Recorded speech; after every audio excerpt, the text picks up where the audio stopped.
Hello students, हम लोगों ने पिछले टॉपिक्स में कार्तीय गुणन पढ़ा था, कार्टेशियन प्रोडक्ट। आज हम रिलेशन फंक्शन के मेन टॉपिक से स्टार्ट करते हैं।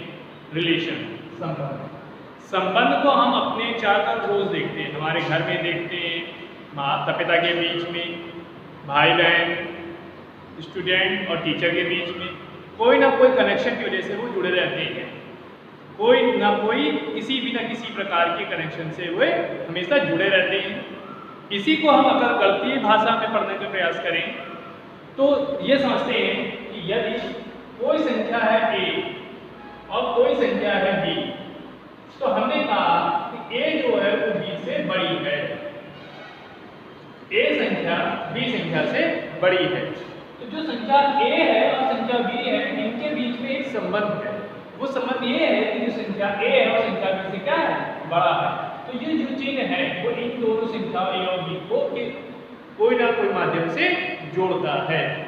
अब देखिए, हम एक वैचारिक आधार प्राप्त करते हैं कि यदि दो वस्तुओं के बीच एक अभेद्य कड़ी हो तो वे वस्तुएं परस्पर संबंधित होती हैं। अभेद्य कड़ी मतलब कोई ना कोई ऐसी चीज जिसकी वजह से वो दोनों क्या है, आपस में जुड़ी हैं। जैसे यहाँ पर हमने पढ़ा था कि a b से बड़ा है। बड़े वाली कंडीशन, ग्रेटर की कंडीशन जो है वो ये बताती है कि ये संख्या इस संख्या से क्या है, बड़ी है। If there is a recognized connection or link between two objects or quantities, if there is a recognizable connection, connection मतलब क्या है, संबंध, किसी न किसी चीज से वो जुड़ी है, और link between two objects or quantities। ये गलती भाषा के रूप में हमने समझने प्रयास किया कि यदि दो संख्याओं को हम किसी न किसी माध्यम में जोड़ देते हैं, या हम ऐसे भी कर सकते हैं कि जो L एक रेखा है और एक M रेखा है, वो दोनों समांतर हैं। तो जो सिंबल है पैरेलल का, एक लाइन L है एक लाइन M है, वो एक दूसरे के क्या है, पैरेलल। तो जो पैरेलल सिंबल है वो एक कनेक्शन है जो L और M के बीच में है। अब मानक परिभाषा समझते हैं। यदि a और b दो आरिक्त समुच्चय है, आरिक्त means non empty set, means ऐसे कोई भी दो सेट जो खाली ना हो, तो a cross b Cartesian product था, कार्तीय गुणन। a क्रॉस b का कोई भी उप समुच्चय a से b में एक संबंध r कहलाता है। देखिए, उप समुच्चय मींस होता है सबसेट। सबसेट में आपने क्या पढ़ा था कि पहले वाले एलिमेंट की सारी क्वालिटीज दूसरे वाले एलिमेंट में होगी, a के सारे एलिमेंट b में होंगे। तो आपसे कहा गया है कि a और b तो आरिक्त समुच्चय है, नॉन एम्प्टी सेट है, और a क्रॉस b का कोई उप समुच्चय है, a cross b Cartesian product, किसके किसके बीच का, a और b के बीच का, a और b के बीच का जो कार्टेशियन प्रोडक्ट है वो सबसेट होगा a से b में। तो जो रिलेशन है वो क्या होगा, r।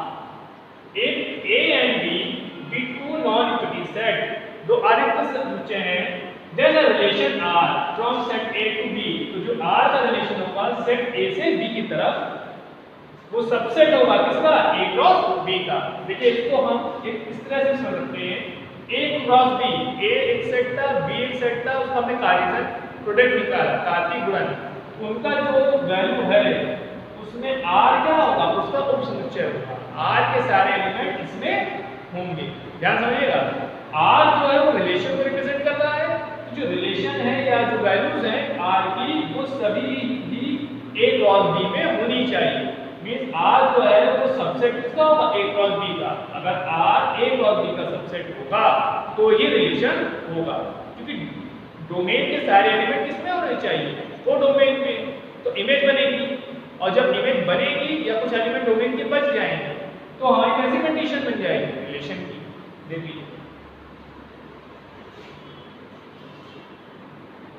देखिए, जो R subset A cross B है, सबसेट मींस उप समुच्चय, जो R है वो A क्रॉस B का क्या है, उप समुच्चय है। तो यहाँ R उप समुच्चय A क्रॉस B के क्रमिक रूप में, कार्टेशियन जो वैल्यूज लिखी है क्रॉस रिप्रेजेंट में लिखते थे हम A, B, उसकी बात कर रहा है। यदि R उप समुच्चय A क्रॉस B के क्रमिक युग्मों के प्रथम तथा द्वितीय घटकों के मध्य एक संबंध स्थापित करने से प्राप्त होता है। A और B के बीच में एक रिलेशन बनाने से हमें R मिलता है। तो हियर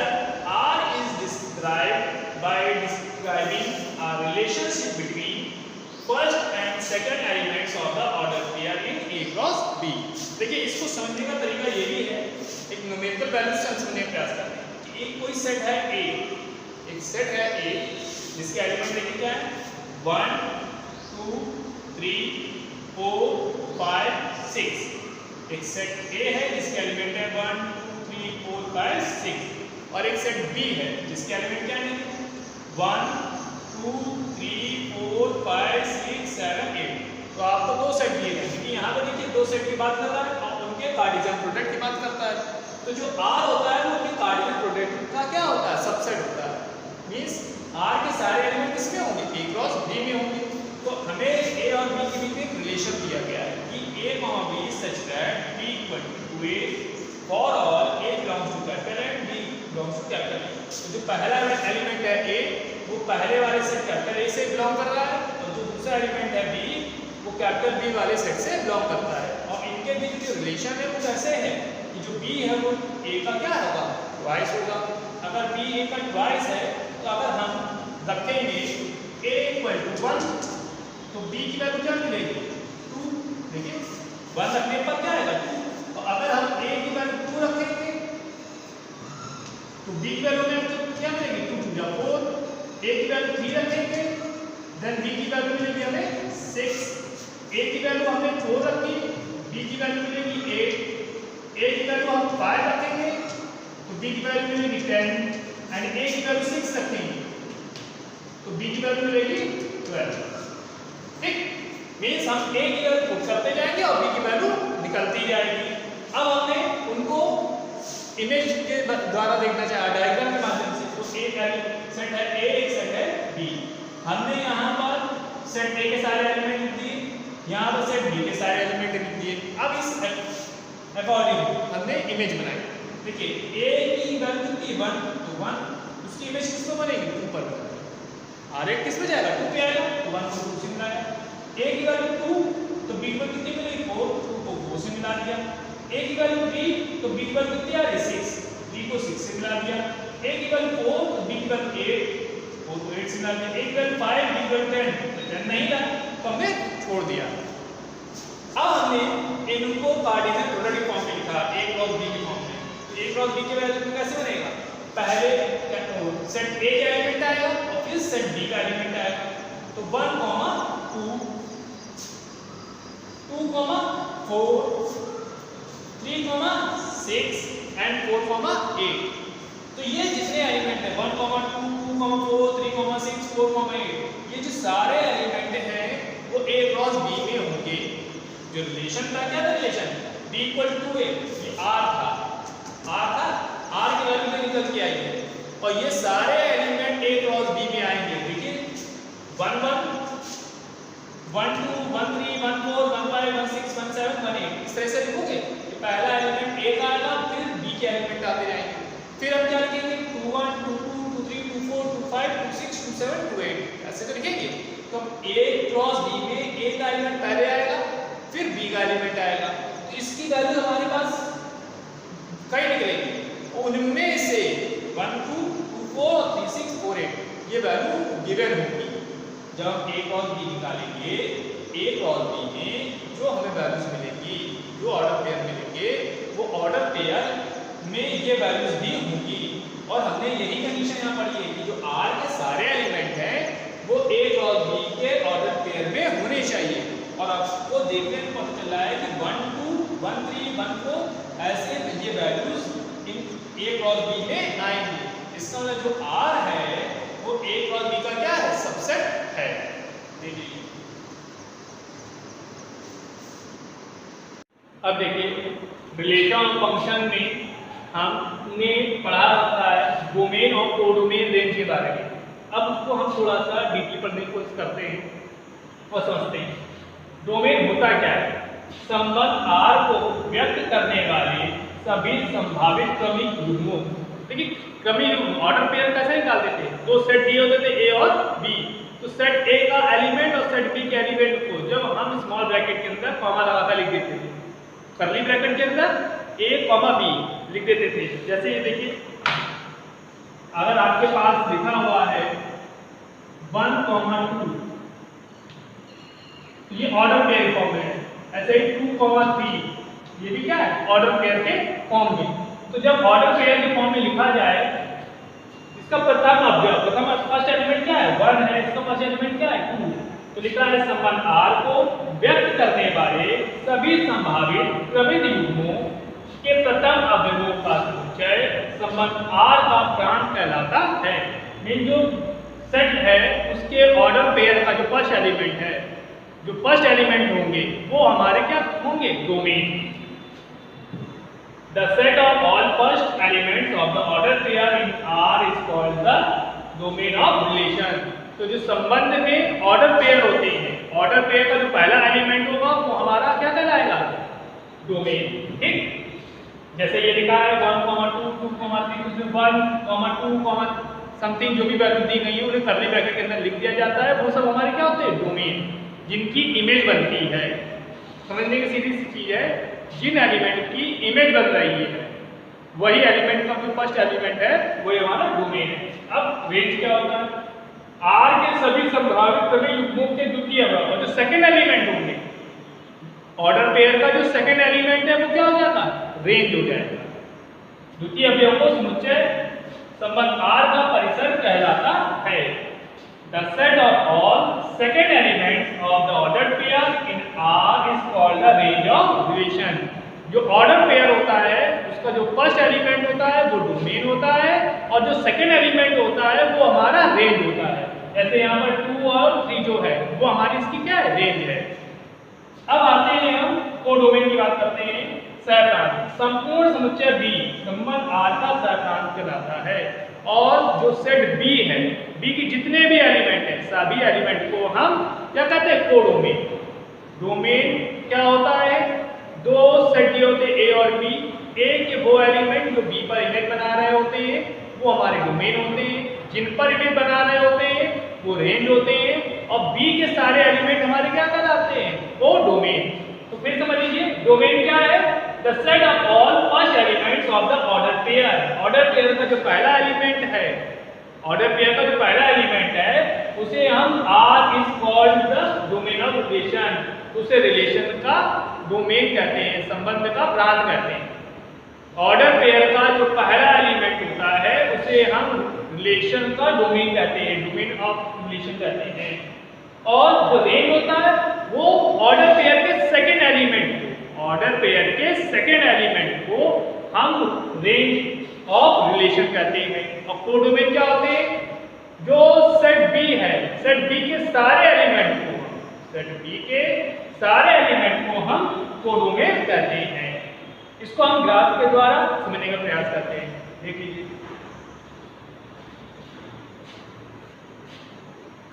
अब देखिए एक एग्जांपल ले लेते हैं। कोई सेट A है जिसके एलिमेंट है 1, 2, 3, 4, 5, 6, और एक सेट B है जिसके एलिमेंट है 1, 2, 3, 4, 5, 6, 7, 8।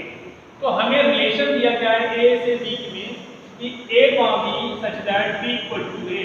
ऑर्डर पेयर है A, B, वो इस प्रकार है कि जो B है वो 2A के इक्वल है। और A belongs to capital A, B belongs to capital B। सभी के लिए जो स्मॉल a है वो कैपिटल A से संबंधित है और स्मॉल b कैपिटल B संबंधित है। देखिए ऑर्डर पेयर A, B के फॉर्म में दिया है और कंडीशन दी है कि जो B है वो 2A के इक्वल है, और जो स्मॉल a है वो सेट A से रिलेटेड है और जो स्मॉल b वो सेट B से रिलेटेड है। तो देखिए हमने एक ग्राफ बनाए हैं, ग्राफ में पहले वाले में A एलिमेंट है, इसमें देखिए 1, 2, 3, 4, 5, 6 सेट A के एलिमेंट लिख दिए, सेट B के एलिमेंट लिख दिए। अब कंडीशन देखते हैं, हमको इसकी इमेज बनानी है, तो लिखा है ना B इक्वल टू A, जो A है वो स्मॉल a कैपिटल A पर संबंधित है और स्मॉल b कैपिटल B से संबंधित है। तो देखिए अगर हम A इक्वल टू 1 पुट कर दें, यहाँ 1 पुट करेंगे, यहाँ से ले रहे हैं तो 1 पुट करने पर B की वैल्यू कितनी आ जाएगी। ठीक, उसके बाद अगर हम A इक्वल टू 2 रख दें तो B इक्वल टू कितना आ जाएगा 4। अगर हम A इक्वल टू 3 रख दें तो B की वैल्यू 6, A की वैल्यू हम 4 रख दें तो B की वैल्यू 8, A की वैल्यू 5 रख दें देन B की वैल्यू 10 और A की वैल्यू हम 6 रख दें तो B की वैल्यू 12। तो जो R है वो R ऐसे होगा 1, 2, 2, 4, 3, 6, 4, 8, 5, 10 and 6, 12। ध्यान दीजिए, जो रिलेशन होगा, ये रिलेशन दिया, इसको हमने लिख दिया 1, 2, 2, 4, 3, 6, 4, 8, 5, 10, 6, 10, 12 ऑर्डर पेयर के फॉर्म में। अब हम इसको ग्राफिकली रिप्रेजेंट कर रहे हैं, क्योंकि कोई रिलेशन दिया गया है तो हमें डोमेन और रेंज भी ढूंढनी है। तो सबसे पहले ग्राफिकली रिप्रेजेंट करते हैं 1, 2। 1 की इमेज 2 पे बनेगी, 2 की इमेज 4 पे बनेगी, 3 की इमेज 6 पर एंड 4 की इमेज 8 पर। देखिए 1, 2, 2, 4, 3, 6 एंड 4, 8। तो ये डोमेन पे ये जो है वैल्यू सेट ए में, सेट ए के जो एलिमेंट इमेज बना रहे हैं वो हमारे डोमेन होंगे। तो देन डोमेन आपके पास मिलेगा आपको कौन कौन से एलिमेंट बना रहे हैं 1, 2, 3, 4। ध्यान रखिए 1, 2, 3, 4 यही 4 एलिमेंट इमेज बना रहे हैं। तो ये हमारे क्या हो जाएंगे डोमेन, जिसे हम कहते हैं ब्रांच। ठीक, अब रेंज क्या होगी, जिन पर एलिमेंट इमेज बनाएंगे। इमेज किस किस में बना रहे हैं 2, 4, 6, 8, 2, 4, 6, 8। ये हमारी क्या हो जाएगी रेंज में परिसर। और सेट बी के सारे एलिमेंट, सेट बी के सारे एलिमेंट हमारे क्या हो जाएंगे कोडोमेन, इसे कहते हैं सैद्धांत कोडोमेन।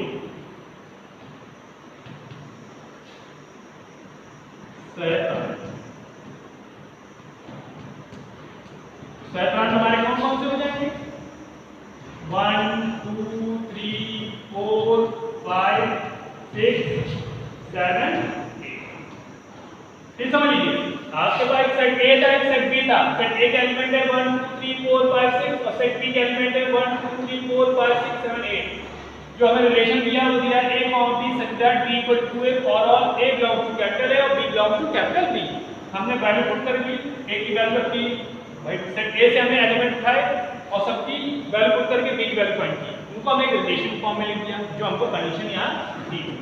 अब हमने देखा सेट a के कौन कौन से एलिमेंट ऐसे हैं जो b पर इमेज बना रहे हैं। तो 1, 2, 3, 4 ये हमारे क्या होंगे डोमेन, ये वाले एलिमेंट, ये वाले एलिमेंट हमारे क्या हो जाएंगे डोमेन। और ये एलिमेंट जिन पर हम इमेज बना रहे हैं वो हमारे क्या हो जाएंगे कोडोमेन। रेंज और बी के सारे एलिमेंट क्या हो जाएंगे हमारे कोडोमेन। देख लीजिए आगे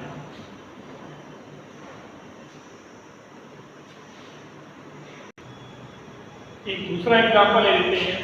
Let a equal to 1, 2, 3, 4 that is 14.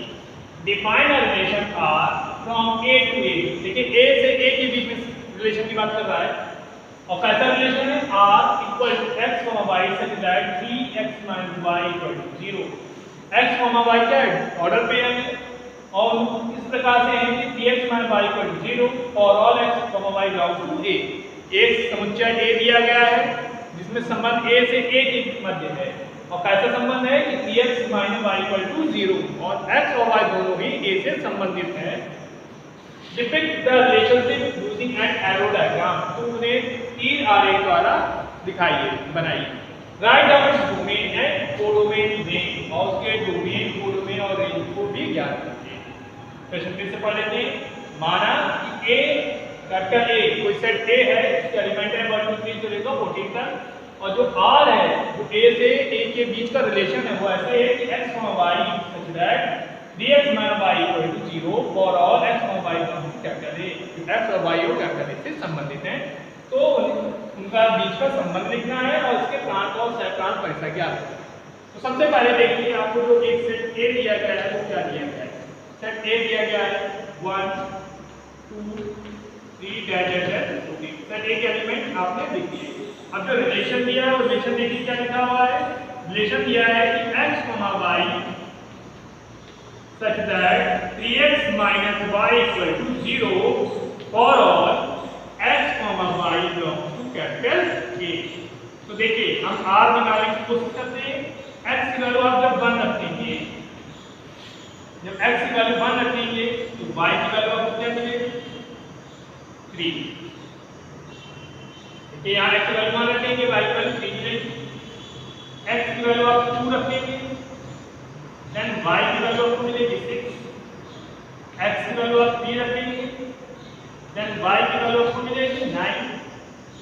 x की वैल्यू आप 4 रखेंगे, y की वैल्यू आपको क्या मिलेगी 12।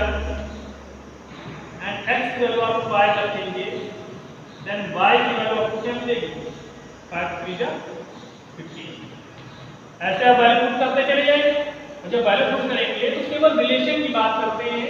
उस रिलेशन में जो ऑर्डर पेयर बन के आएंगे, क्योंकि हमको सेट ए से सेट ए के बीच के ही बनाने हैं। तो जब सेट ए से सेट ए के बीच बनाने हैं तो आर हमको मिलेगा 1, 3, 2, 6, 3, 9 एंड 4, 12। आगे वैल्यू नहीं मिलेगी। क्यों नहीं मिलेगी? क्योंकि हमने जो रिलेशन बनाया है उसमें अपने सेट ए से ए के बीच की बात कर रहे हैं, और जब हम सेट ए से ए के बीच की बात कर रहे हैं तो जो पेयर है वो ए से ए के बीच की ही रहनी चाहिए, उसके आगे नहीं जाना चाहिए। और जो 15 आ रहा था वो 14 से ज्यादा है। ठीक, अब हम उसको डायग्राम से बनाते हैं, समझते हैं।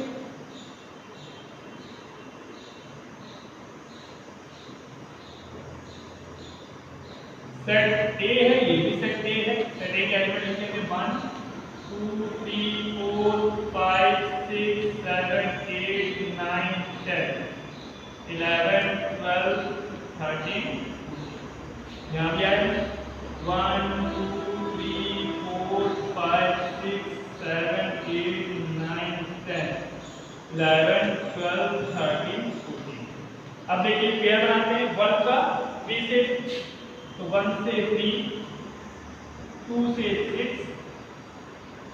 3 से 9, और यहाँ पर मैं 11, 12 यहाँ किया, और 4 का 12। तो देखिए इसका जो डोमेन होगा वो क्या होगा? डोमेन क्या होगी? सेट ए के वो एलिमेंट को इमेज बनाए। तो सेट ए के एलिमेंट कौन से हैं? 1, 2, 3, 4। तो इसका जो डोमेन है वो 1, 2, 3, 4 है, इसको हम प्लान करते हैं। इसके बाद इसकी जो रेंज है